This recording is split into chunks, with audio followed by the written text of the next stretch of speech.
Malayali from India, director Dijo Jose Antony. Dijo Jose ആന്റണിയുടെ ജനഗണമനയുടെ സക്സസിന് ശേഷം ഡിജോ ജോസ് സംവിധാനം ചെയ്യുന്ന സിനിമയാണ് ആക്ച്വലി മലയാളി ഫ്രം ഇന്ത്യ. ഇതിന്റെ റൈറ്റർ എന്ന് പറയുന്നത് ഷാരിഷ് മുഹമ്മദാണ്. സോ സ്റ്റാറിംഗ് നിവിൻ പോളി, അനശ്വര രാജൻ, സലീം കുമാർ, ധ്യാൻ ശ്രീനിവാസൻ, അതുപോലെ തന്നെ മഞ്ജു പിള്ളൈ. പിന്നെ ഇതിന്റെ സെക്കൻഡ് ഹാഫിൽ വരുന്ന നിവിൻ പോളിയോട് അത്രത്തോളം ഇമ്പോർട്ടൻസ് ഉള്ള ഒരു ക്യാരക്ടർ കൂടി ഉണ്ട്. സോ പുള്ളിക്കാരന്റെ പേര് എനിക്ക് കൃത്യമായിട്ട് അറിയില്ല. സോ അത് സ്പെഷ്യലായിട്ട് മെൻഷൻ ചെയ്യണം. ഞാൻ സെർച്ച് ചെയ്ത പക്ഷേ എനിക്ക് കൃത്യമായിട്ടുള്ള പേര് കിട്ടിയിട്ടില്ല.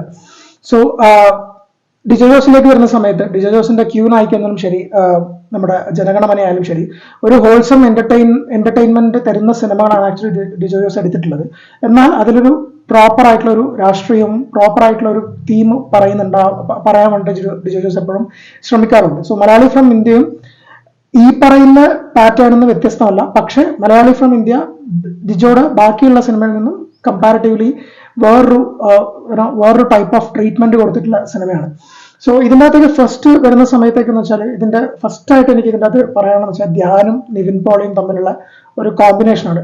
ധ്യാനിന്റെ അൺഎക്സ്പ്ലോർഡ് ആയിട്ടുള്ള ഒരു കോമഡി ഏരിയ ഇനിയും ഉണ്ട് തന്നെയാണ് എനിക്ക് ഫീൽ ചെയ്യുന്നത്. കാരണം അത്രയും സ്പോണ്ടേനിയസ് ആയിട്ടുള്ള ഒരു കോമഡി വർക്ക്ഔട്ട് ചെയ്യാൻ കഴിവുള്ള ഒരാളാണ് ധ്യാൻ എന്ന് എനിക്ക് ഈ സിനിമ കണ്ടപ്പോൾ തോന്നി. ഒബ്വിയസ്ലി കുഞ്ഞിരാമായണമൊക്കെ നമ്മൾ കണ്ടിട്ടുള്ളതാണ്. സോ ധ്യാനിന്റെ ആ ഒരു ഏരിയ ഇനിയും എക്സ്പ്ലോർ ചെയ്യാനുണ്ടെന്നാണ് എനിക്ക് തോന്നുന്നത്. നിവിൻ പോളി വന്നിട്ട് നിവിൻ പോളിയുടെ ഏറ്റവും സേഫസ്റ്റ് ആയിട്ടുള്ള ഒരു സോണിലേക്ക് വരികയാണ്. സോ നിവിൻ പോളി കോമഡിയിലേക്ക് വരുന്ന സമയത്ത് നിവിൻ പോളിയുടെ ജസ്റ്റേഴ്സും നിവിൻ പോളിയുടെ ചെറിയ ഡയലോഗ്സ് ഒക്കെ വന്നിട്ട് ഭയങ്കര ഗംഭീരമായിട്ട് നമുക്ക് ഫീൽ ചെയ്യാം. സോ ഒരു വിന്റേജ് നിവിന്റെ ഒരു വിളയാട്ടം ഈ സിനിമേന്റെ അകത്ത് ഉണ്ട്. സോ ഈ രണ്ടുപേരും കൂടി ഒരുമിച്ച് ചേരുമ്പോൾ ഉണ്ടാവുന്ന ഒരു ബേസ്റ്റ് ഔട്ട് ഇതിന്റെ ഫസ്റ്റ് ഹാഫിലുള്ള പല സ്ഥലത്തും ആക്ച്വലി എനിക്ക് ഫീൽ ചെയ്തിട്ടുണ്ടായി. ഇതിന്റെ ഫസ്റ്റ് ഹാഫിലേക്ക് വരുന്ന സമയത്ത് വേറൊരു ഇമ്പോർട്ടൻ്റ് ആയിട്ടുള്ള കാര്യം വെച്ചാൽ ഡിജോ ജോസിന്റെ ഞാൻ നേരത്തെ പറഞ്ഞ പോലെ തന്നെ ആ ശൈലി ഉണ്ടല്ലോ, സമകാലികമായിട്ടുള്ള എല്ലാ കാര്യങ്ങളും ടച്ച് ചെയ്തുകൊണ്ട് പോകുന്ന ഒരു ഫസ്റ്റ് ഹാഫ്. അതായത് നമ്മുടെ ഒരു വിമർശനം ഉണ്ടല്ലോ, ഒരു കോമൺ മാൻ്റെ ഒരു വോയിസ് പരോക്ഷമായിട്ട് പറയുന്ന ഒരു പരിപാടി ഉണ്ടല്ലോ, അത് വന്നിട്ട് പല സമകാലിക കാര്യത്തിനകത്തും വന്നിട്ട് ആക്ച്വലി ഇതിന്റെ ഫസ്റ്റ് ഹാഫിലേക്ക് വരുന്ന സമയത്ത് പറയുന്നുണ്ട്. അതിൽ പല കാര്യങ്ങളും വർക്ക്ഔട്ട് ആവുന്നുമുണ്ട്.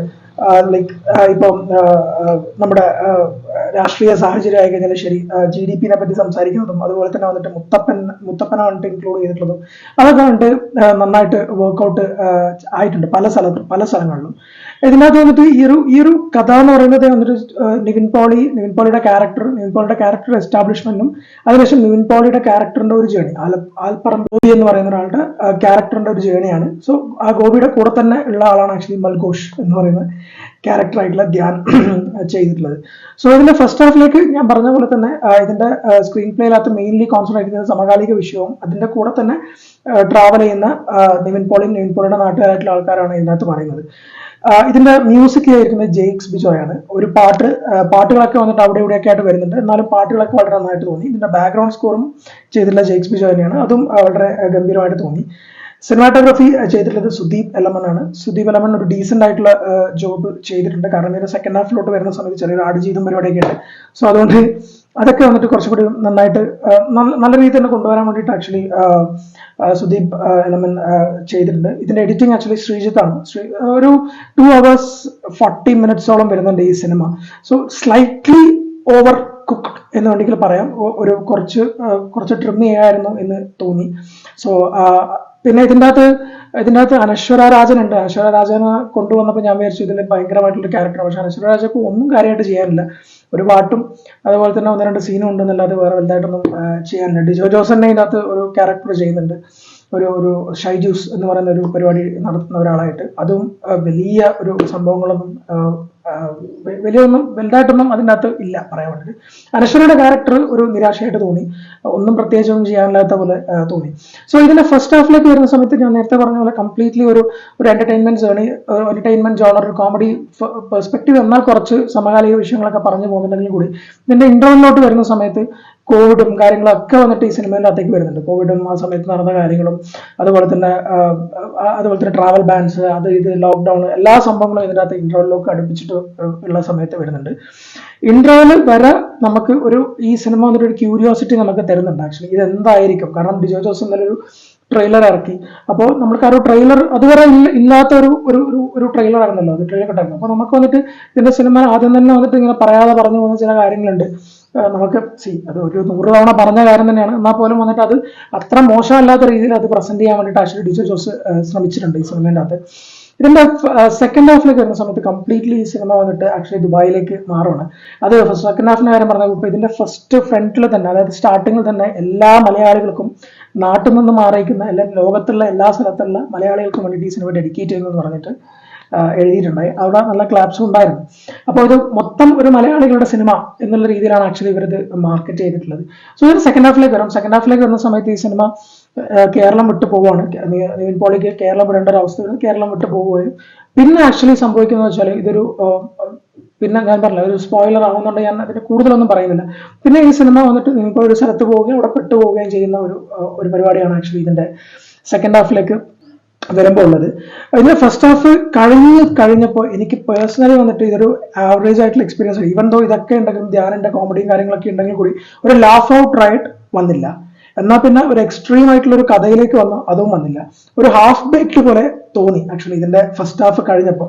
സെക്കൻഡ് ഹാഫിലേക്ക് വരുന്ന സമയത്ത് വന്നിട്ട് ഇതിന്റെ റിയലൈസേഷൻ പാർട്ടാണ്, നിവിൻ പോളിയുടെ റിയലൈസേഷനും അതുപോലെ തന്നെ സ്ട്രോങ് ആയിട്ടുള്ള ഹിന്ദു മുസ്ലിം കോൺഫ്ലിക്ട്സുകൾ ഇതിനകത്ത് സംസാരിക്കുന്നുണ്ട്. സോ അതിന്റെ വേറൊരു തലത്തിലേക്ക് ഈ സിനിമ കടക്കുകയും ചെയ്യുന്നുണ്ട്.